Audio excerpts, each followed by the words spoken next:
Hi, and welcome to the Kale Houser Leadership Secrets podcast. Today we are going to continue our discussion about morale and how to improve it.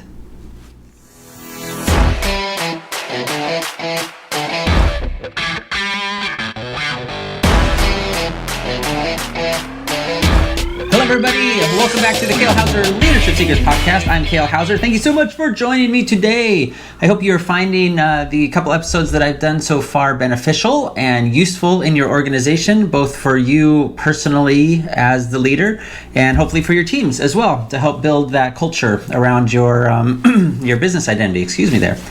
Yesterday we talked about the opposite of what you're doing to kill morale and how important it is to have high morale in your organization. And I wanted to continue that because, beyond just providing these nebulous ideas and these good idea fairies that may be applicable to your organization of these ideals, I want to also provide practical ways that you can kind of make a note and make almost a to-do list of things and ways to implement these things that will bring about actual and real and positive change in your organization.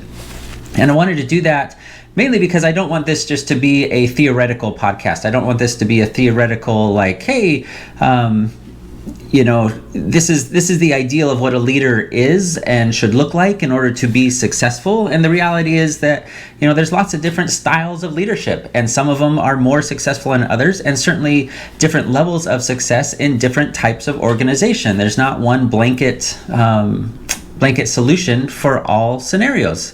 We should all kind of understand that at its core. I know it's a pretty simple concept, but I wanted to provide a couple, no kidding, 1, 2, 3, 4 steps that are pretty applicable to almost every scenario of a workplace environment, right? Whether it be a small business, a couple employees, it's just you guys trying to build the organization, or again, you're part of a larger organization and you're a department head within that, okay? But you're in charge of this group of people that runs your department, whether that be a finance department or a sales team or, HR or your logistics team that, is in charge of shipping and receiving, all those types of things. These are pretty universal as far as building up morale in people, because ultimately that's the common denominator. Hey, surprise, if you didn't know that, it's people. People are the ones that do the work. People are the ones that show up or don't show up. People are the ones that are, frustrated or angry, or they're excited or they're stoked or they're fulfilled, right? There's a whole range of human emotions that at any given second of the day, any one of them could be going through any level of a different emotion, and certainly not all of them doing the same ones at the same time, right? And there are so many external factors that play into it, because it's not just a matter of, hey, is the office too cold? I'm really upset that I've got to wear a sweatshirt in the office because it's so freezing in here all the time. But you play into, their son or daughter is sick, their father or grandparent or mother or elderly parent just passed away, and an uncle just got arrested. There are a myriad of things that impact us personally. And certainly we bring those things with us to work. It's just the nature of being human and being a social being.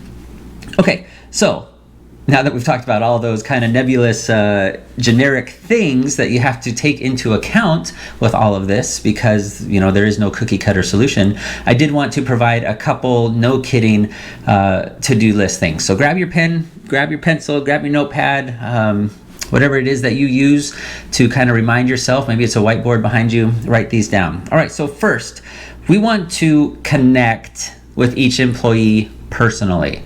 All right, now I understand some of you may be going, I've got 50 employees that work for me. I've got a huge team. And that certainly may be the case, but that doesn't mean you can't connect with them personally, because they need that connection. If you are their first level of supervision, if you are the one that they go to that, approves vacation time, approves sick leave, approves promotions, approves whatever the case may be in your organization, you need to connect with them personally. That means you need to know their name. That's the first level. That's basic. I think I've touched on this in previous podcasts, but you need to know their name and be able to recognize them and recall it, okay? Minimum first name. last name would be good, but minimum first name, or if they have a nickname in the organization, a positive nickname. The way you can do this practically is keep notes. If you're not a type of person, I am not at all that type of person that can see somebody, meet them, and remember their name, unless it's like super unique. Like me, whenever I introduce, because I understand that people have this issue, when I introduce myself like, hey, I'm Kale, and they're like, oh, Kale, I'm like, yes, like the vegetable, right? That immediately is something unique that they can kind of associate in their brain, and it just helps them remember my name, right? And you may say that's egotistical of me, I want people to remember my name, but that's kind of basic human nature. We want to be known and we want to be recognized. Now, when you have a Dave or a Sally, that may not be as easily because it's a more common name. It doesn't stand out a lot as unique as a Kale or any of those super unique names.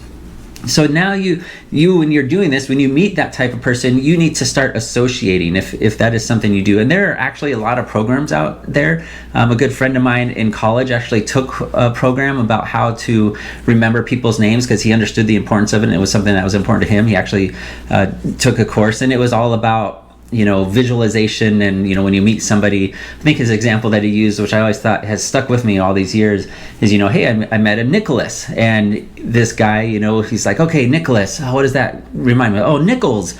And he visualized Nichols coming out of the guy's eyes, right, as he's talking to him. But it worked. That's so now he has this facial recognition and then this visual trigger of whenever he sees this guy. And I think the guy even used the example like, yeah, I ran into him like years later, and he says he immediately saw him, and then he envisioned these nickels coming out of his eyes, and they're like, oh, Nicholas, like, how you doing? It's pretty incredible, just the psychology part of it.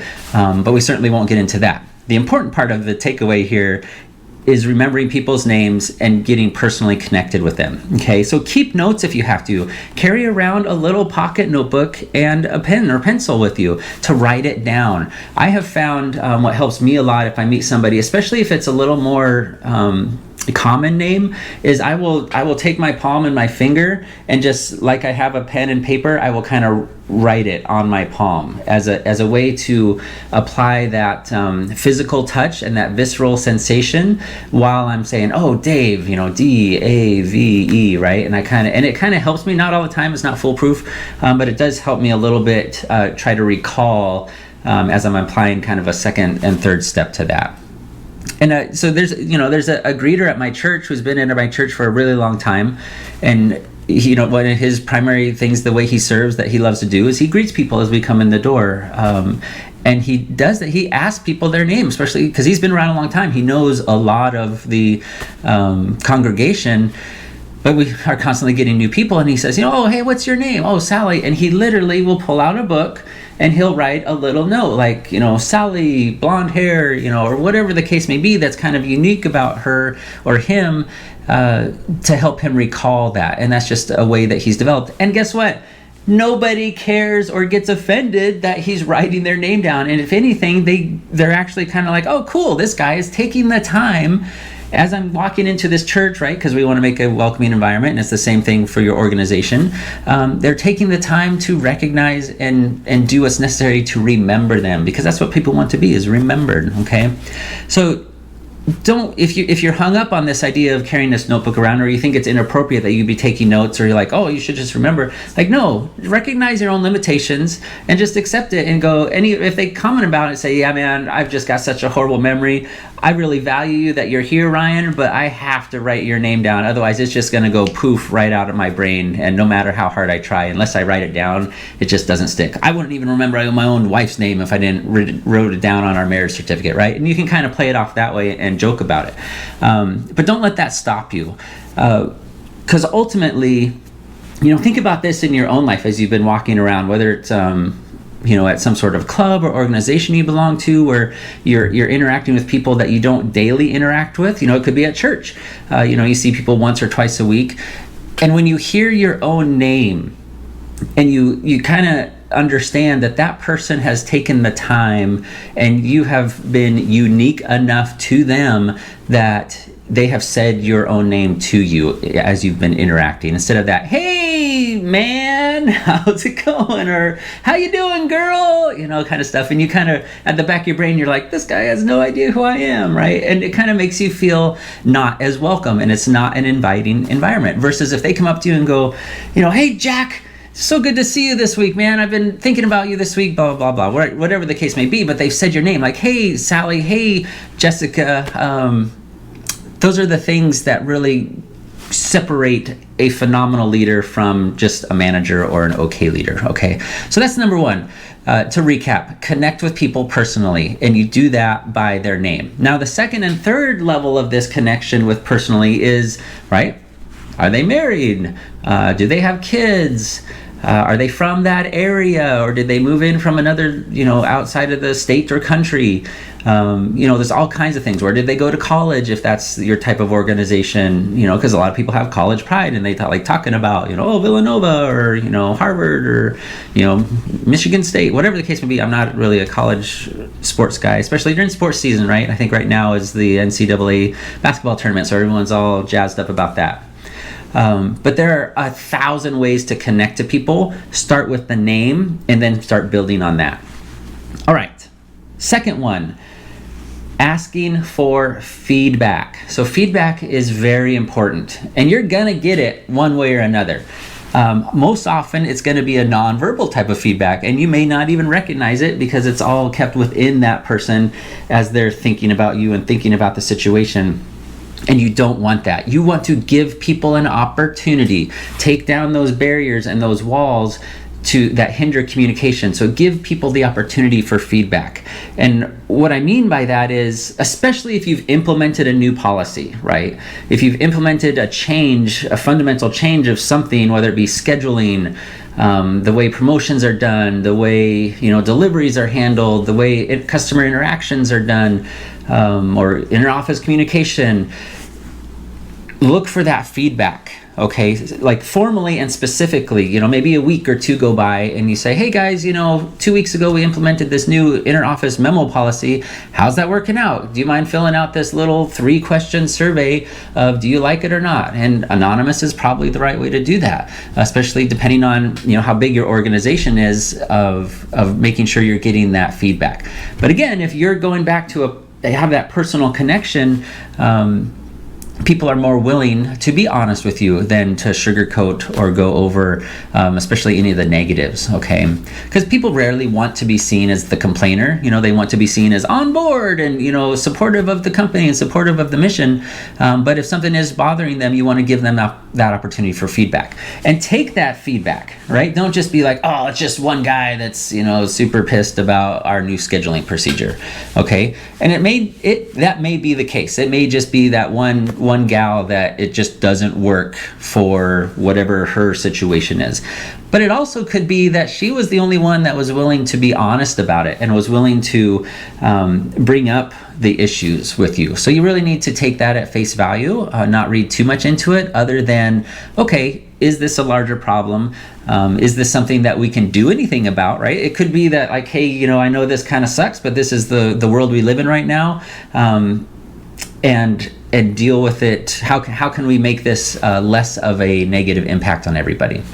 All right. So we made it through 2. I certainly tried to make it through more, but in the interest of time and not making this an hour-long podcast, we'll go ahead and shut it down here now. And just know that I've got quite a few more practical tips that I want to share with you as we talk about raising morale in your organization, because I think it is so critical. To me, morale is the big domino. It's that one big domino at the front of the line that instead of running around trying to knock over all these small dominoes that aren't going to have any cascading effect, if you can hit that one big domino, and I think there's even a book out there about the big domino, if you can hit that one big domino, even if it takes you longer to figure it out, it is just going to cascade and knock down all those other dominoes. And again, I firmly believe if you can hit this morale domino, it will knock down so many other dominoes that are hindering a positive workplace and you as an effective and connected and inspirational leader.